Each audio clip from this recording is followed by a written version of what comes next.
चल भाचल चल चला तुम्ही बाहेर थांबा please.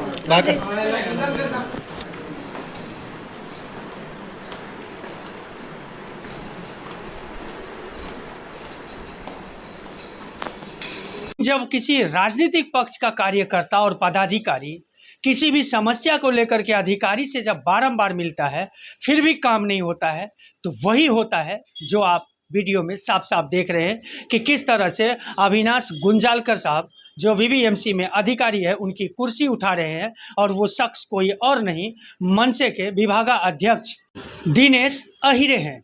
और वो अब हमारे साथ में, उनसे हम बातचीत करते हैं। तो बने रहिए मेरे साथ और देखते रहिए रियल न्यूज नेटवर्क। नमस्कार। नमस्कार। आखिर ऐसी क्या नौबत आ गई कि आपने अधिकारी का कुर्सी ही उठा लिया, और वो भी वीवीएमसी के ऑफिस से? वसई विरार महानगर पालिका का जो ऑफिसर है अविनाश गुंजालकर, उस ऑफिसर को हम लोग गए 8 महीने से हम लोग मिलने की कोशिश कर रहे हैं, लेकिन वो अधिकारी हम लोग को मिल ही नहीं रहा है। नहीं रहा है, उसका रीज़न हमें पता नहीं। वो डरता है या उसको मिलना नहीं है, और उसको काम जनता का काम नहीं करना है। ऐसा हमारा कोई पर्सनल काम नहीं है कि हम जाके उसको। किन मुद्दों को लेकर के आपको उनसे लगातार कोशिश कर रहे हैं कि मैं मिलूं उनसे? एरिया में कचरे का समस्या है, गटर की समस्या है, साफ़ सफाई की समस्या है। जो चिकन वाले हैं, मेरा 2 साल से एक मुद्दा है। जो चिकन वाले हैं, वो चिकन वाले का जो वेस्टेज है वो शहर के बाहर में बाहर फेंकना चाहिए, और ऐसा वसई विरार महानगर पालिका ने उनको ऐसा बोला है कि आपका वेस्टेज रहेगा वो शाम को शहर के बाहर भेजना। लेकिन ये लोग क्या करते हैं, कचरे में जो लोग कचरा डालते हैं उधर ही कचरे में डालते हैं। उससे क्या कैंसर की बीमारी है, कई बीमारियाँ ऐसी फैलती है। तो वही मुद्दों के रिलेटेड मैं गए 8 या 10 महीने से मैं उनसे मिलने की कोशिश कर रहा हूँ। मिले नहीं तो भी फ़ोन पे बात करने की कोशिश कर रहा हूँ। जहाँ जहाँ रहे, ईस्ट में गया तो ईस्ट में ऑफिस में नहीं रहते तो वेस्ट में गए, उधर उधर जाने की कोशिश। वो बंदा मेरे को मिलने के लिए तैयार नहीं है। कारण क्या है नहीं मिलना चाहता है आपसे? मैं बार बार उनको वही लोगों के ध्यान में लाके देता था कि ऐसा ऐसा कचरे का समस्या ऐसे से, मैं वीडियो के माध्यम से उनको ऐसा लगता होगा ये हमारी बदनामी करता होगा।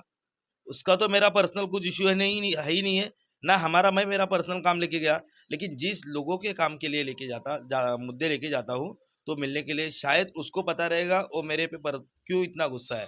तो मेरा नंबर उन्होंने ब्लॉक किया। तो कुछ उच्च अधिकारी से मिले नहीं उनके बारे में कि अगर ये अधिकारी नहीं मिलता है तो उसके ऊपरी अधिकारी जैसे सह आयुक्त है, उन लोगों से भी तो मिलना चाहिए आपको। सर, मैं उनका कुर्सी उठा सकता हूँ, तो उनको मिला नहीं हुआ, ऐसा हो सकता है?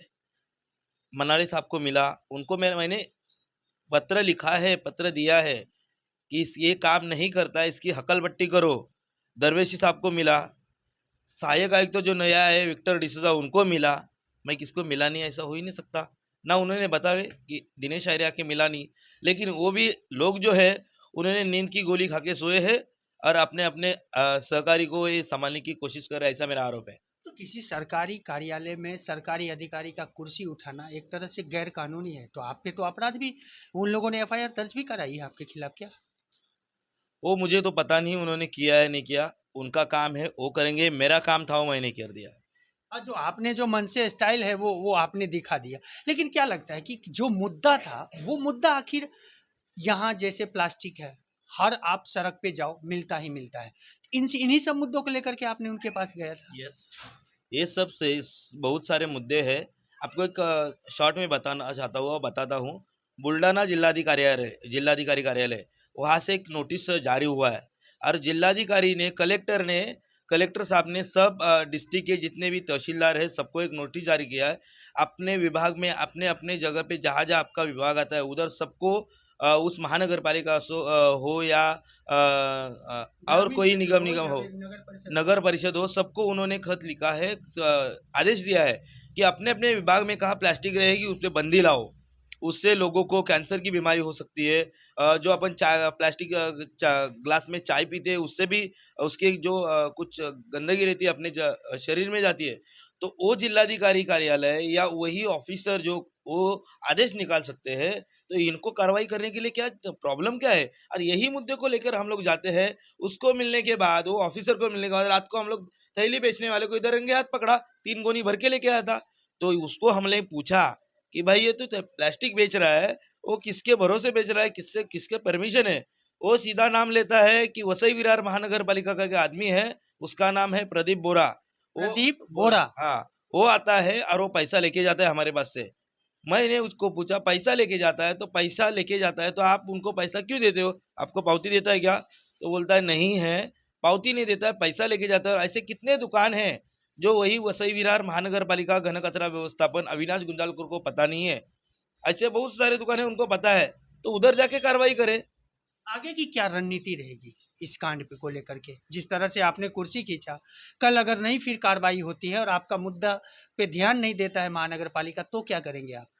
ध्यान नहीं देता है तो उन्होंने कल तो ट्रेलर देखा, कल मैं सोमवार है, कल मैं पत्र दे दूंगा और गुरुवार को मैं फिर एक आंदोलन करूंगा। और जो मेरा आंदोलन रहेगा वो सबसे हटके रहेगा, सबसे हटके रहेगा। ऐसा आंदोलन किधर भी हुआ नहीं होगा, ये मैं आपके माध्यम से बता रहा हूँ। अविनाश गुंजालकर ये वसई विरार महानगर पालिका प्रभाग समिति सी में बैठा है, उन्होंने प्रभाग समिति सी की इज्जत धूल में मिटा दी है। उसके वजह से हमारे प्रभाग समिति का, हमारे वसई विरार महानगर पालिका का नाम जो है खराब हुआ है। तो उसके लिए उसको वहां से हटाना चाहिए, और जब तक उसको हटाते नहीं है तब तक मैं और मेरा महाराष्ट्र नवनिर्माण सेना शांत नहीं बैठेगा। मैं और मेरा महाराष्ट्र नवनिर्माण सेना चैन से नहीं बैठेंगे। और जो अभी आपने देखा था वो तो सिर्फ ट्रेलर था, फिल्म पूरी बाकी है। दोस्तों, आपको क्या लगता है, क्या सच में वसई विरार शहर महानगर पालिका के अधिकारी निकम्मा है?